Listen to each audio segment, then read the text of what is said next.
I just left Joann's. It's been a good bit since I've sewn anything. It's been a while, but y'all are going to see what I'm going to make. So I have my reusable bag with me because I'm going zero waste. My bag is 100% recyclable, made out of recycled material, and it's like a fabric-like bag. But the bad news is that 95% of the fabric I bought is polyester, and 5% of it is spandex. It was this. My other option was 100% lyocell, which is very good fabric and very sustainable and eco-friendly. But I had to get this one because I didn't have any money. I was on a budget, a low budget. So I was only able to get this because it was a lot cheaper. But this is the color that we're working with. It is a very rich blue. And you're probably like, what are you making? Let me move these out the way. This is the dress I'm making. It is a simplicity pattern. And that's the dress that I'm going to be making. Dress A with this. And I also bought some of these because I thought this would be a cute on here. And my mom likes sunflowers. So I decided I might use this as one of the buttons for the decorate. And I also got the bias tape single fold. Now the double fold will be visible, but the single fold is usually hidden inside the garment. I think it's for the neckline. The only thing I forgot to get was threads, but luckily my grandma had two options for me right here. I haven't decided which one I'm going to use yet, but I have two to choose from. So that's what I bought, and this is what we're going to be making. So I will see y'all when I'm back. So I'm going to go put the fabric in the wash, and then I'll be right back. So right now I'm looking at the back of the pattern here. On the back of the pattern, I got to figure out the best one for my size. Right now I'm currently, I would say I'm right here. I just measured myself between here and here. So I'm just do this one because this is on average what I am. So I highlighted which one I'm going to be following, and I already got my notions, I already got my thread, my bias tape. This is where you find out what other extra things you have to buy. And my fabric is not 45 inch or 60. I think it's 57, so it's going to be a little bit different. But I'm doing dress A right now. So this is what I'm going to be looking at to make the dress. So I pulled out one of the instructions, and to make dress A, right here, you got to find it on the paper. It says A, dress and belt. And so it's going to already tell me what pieces I'm going to need. So I'm going to use pieces 1, 2, 3, 4, 5, and 6. So I'm going to look at my pattern pieces and cut out those separate from the other ones, so I'll be able to easily place them on the fabric. So I'm going to take my pattern out of here, and like we said before from the instructions, we're taking out pieces 1, 2, 3, and all of them that they said we got to get out. So we're going to open up the pattern. It's really big, and you have to be very gentle with it because it's like tissue paper. Very soft and fragile.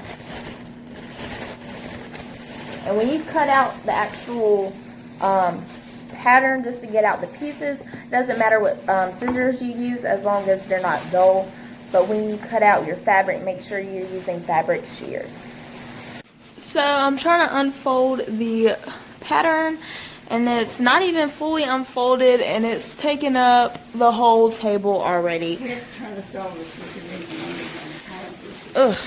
And my grandma is here just to watch over me to make sure I don't make any mistakes.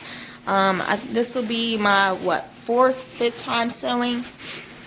So, let's find it. So, on the pattern, it'll tell you what piece you'll need. So piece 2, and it'll tell you what piece it is and what pattern it goes with. So this one goes with A. So we're going to go ahead and cut out this right here. So that is the dress part of it. So let's make sure there's nothing stuck together. You don't want to ruin your next piece like a parachute. Now that you've ensured you have one piece of your fabric, you are going to go ahead and cut it out. So we're going to go ahead and cut out piece 2, fold it up and set it aside, and keep cutting the pieces we need. So right here, we just saw that we have 2 of the same pieces. So if you're someone who doesn't know how to sew really, and you're just getting started, you're like, well, I have 2 of the same pieces. What's going on? Just make sure you check the sizes. This one's a 20, 22. This one is for 14, 16, 18. So you'll have to figure out what size you are based on the back of your pattern to make sure that you are using the right one. So for me, I'm going to be using that one because it's a little bit smaller and more of my size. I'm going to fold up the ones I'm not using and put them back into the packet, my pattern packet, just so I won't lose any pieces. So next time I make something, I will have the pieces. We have gathered all of our pieces, and now we're going to just set them aside, and we're going to go ahead and grab our fabric and lay it across the table the way we need to. Let's see how you have to fold the fabric. Now we're going to look at our instructions to find out how we have to fold the fabric in order to place the pattern onto the fabric. You know, you always buy the slinkiest fabric you could find. What? It's got no body to it. What do you mean? It's not heavyweight. This is a lightweight fabric. You buy this thick, sturdy, heavyweight fabric. When you get your fabric, make sure you always fold it right sides together. So that's what I'm doing now. Folding it right sides together. Every time I buy something from Joann's, it's always got something on it. That even happened with my gray dress. I'll insert like a picture so y'all can see the dress that I was talking about. But on that one, it was like brown stains of something. It was awful, and it was hard to cut around it too. But alright, so when you pull out your instructions, it'll tell you how to lay out the fabric. There should be either 2 or 3 ways to fold it out. We're not going to use any of these ways. We folded it long ways, so we're going to use this way to place our pieces. What's the first piece? We're going to go ahead and put piece 1 down alongside the fold. Where's the fold? Right here. Okay. Well, it doesn't say the fold. Along the grain line. That's what that means. Okay. Along the grain line. So right now, I've just pinned down piece 1. And as you can see, just by looking, you might be like, wow, you have a lot of different pins on here. So if you know anything about pins, I think this is a ballpoint pen.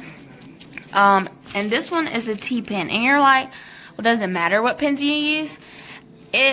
When you're putting on the pattern, putting the pattern piece onto the fabric, a lightweight fabric, it really doesn't matter, I don't think. But if you're using a heavyweight fabric, T-pins are the ones you want to use. But mine's very lightweight, so it doesn't really matter. And some of these are bigger than others. It just depends on how precise you want to be. And this right here is a quilt pin. It's like this long compared to this pin, which is like not even that big. Now, just make sure you're not mistaking this as the fold line. This is a grain line. It just tells you to go along the grain of the fabric, and you will know what that is. So if you look at the other side, this little selvage edge here is just going along that way. Yeah, so that means it's not placed on the fold. If it has arrows pointing down, you'll place on the fold and you won't cut that line. But this line we will. And these right here, these are notches. You will cut the notches. Whenever you cut out a pattern, you always cut not on the line, but a little bit off of it. So you'll be cutting like that. And when you reach here, you'll go out this way and out. You won't go in because you'll cut into your seam whenever you have to sew. Yeah, we have some tailor taxes here, so you'll get like some tailor's chalk and just mark at whatever point you'll need, and make sure you don't skip over the notches, meaning you don't cut right past it. Make sure you're marking, because these are very important markings to help you line up your pieces so your garment won't come out one side is larger and then the other side hangs lower. Now we're going to go ahead and move on to the next one. So we just put down piece 1. Now we're going to put down piece 3 here. So it looks like we have to cut this one out. That's piece 3 and 4. Y'all see that? That little piece right there? Right there, that little square? That's piece 4. And that's 3. So we're going to go ahead and put that on here. If you're ever unsure, it'll tell you how many pieces to cut out. Looks like these are pockets. It says pockets here. It says cut 4 pieces. So we're going to be putting this here. And because this is folded right sides together, when we cut out one of these, we'll really be cutting out 2. And then when we cut out another piece, like it shows here, it'll be 4. So right here, we're going to mark where this is. If you don't have any tailor's chalk, a nice, simple color pencil will do. Just make sure it's not the same color as your fabric. I'm going to use a yellow. Yellow, blue, or white will be good. Just make sure it's not the same color as your fabric. And I forgot to mention, placing your fabric, your pattern piece onto the fabric the right way is very important. As you can see, this piece 5, it is light and that one's darker. That's very important. There should be a key to show you about that. So pattern printed side down, that means you will place your pattern down on the darker side, and you place your on the shaded side, and your pattern piece up on the lighter side. So this is the right side up, this is the wrong side, shaded down. And this is the salvage edge, this is where this piece is going parallel. It's got to be the arrow has to go the same direction as the salvage edge. Yeah. It says see special cutting notes, because this is hanging off of here. We're not doing it that way. We're going to put that piece here. Okay, well we're going right here. We're going to put, well then why is it telling me to turn it upside down? That's if you're placing it there. You're not placing it there. So we're going to place it right here where we don't have it hanging off. And we're going to cut how many? Cut 2. Cut 2. Make sure you're folding your fabric up, and so it's not dragging the floor. You want to keep everything organized. And we're working with piece 2 now, so we're going to place piece 2 right above piece 1. So this is piece 1 and this is piece 2. So every time I pin it wants to get the tablecloth. As you pin, just to slide your hand across the fabric and make sure it's not all bunched up before you put in the next pin. So as I was just looking here, all these lines, I'm going to be cutting out a size 16. So you're like, okay, well, this means this line is 14, that one's a 16, and that one's a 18. But when you look over here, it's like it all shifted. Well, when it has a circle around it, that's just telling you where to mark for your tailor taxes, because this is probably where we're going to put the pocket.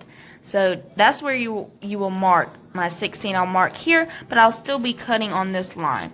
So you will follow this where you will be cutting. Already analyzed our pattern, double check, make sure everything was on here properly.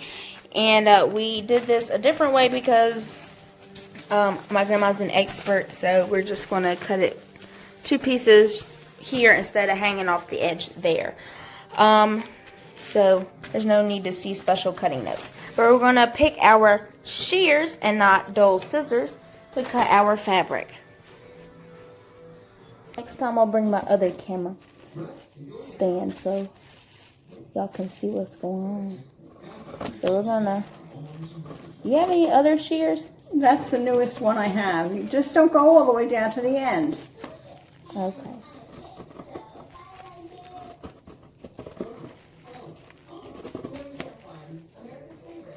You're not cutting very straight. Well, the scissors are... So right now we are going to mark our tailor tack. So we're doing a 16. So one way to do it is to stick a pin right through the center of the hole.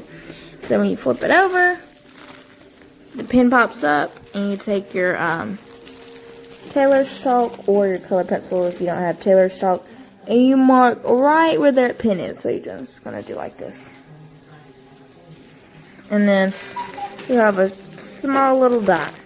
That's very important. Make it a little bit darker.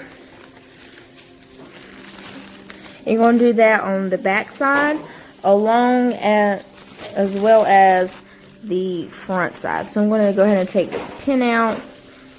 This one right here. But not the one that's there. And pull this down. So right there where this pin is, I'm going to mark it. So that's one way to make sure you mark your tailor's tacks the right way, in the right spot. And we have a few more to do. Right here we have another tailor tack. So we are going to be marking the 16 here. So like I said before, you can, if you want, grab a pin and place it inside that 16 dots. And then flip over the fabric, and right where that pin is sticking out, you're going to take your tailor's chalk or your color pencil if you don't have tailor's chalk. And you're just going to, right there, you're going to make your mark. And that little dot is very important, so you're going to do that on both sides. So right here, where the pin is on the top part of the fabric, right here where the pin is on top of the fabric, I'm going to mark it again. So there's going to be two dots. There's going to be one on the top. If y'all can see it. Let me mark it again so y'all can see it. There's going to be one here. And one on the very bottom there. I want to make sure you've marked all your tailor taxes. Double check, make sure all your notches were cut out. And any extra fabric, like there's a lot of extra fabric here, you can always make headbands, scrunchies. I have enough to make like a whole pencil skirt here. Just another garment, just so you're not being so wasteful.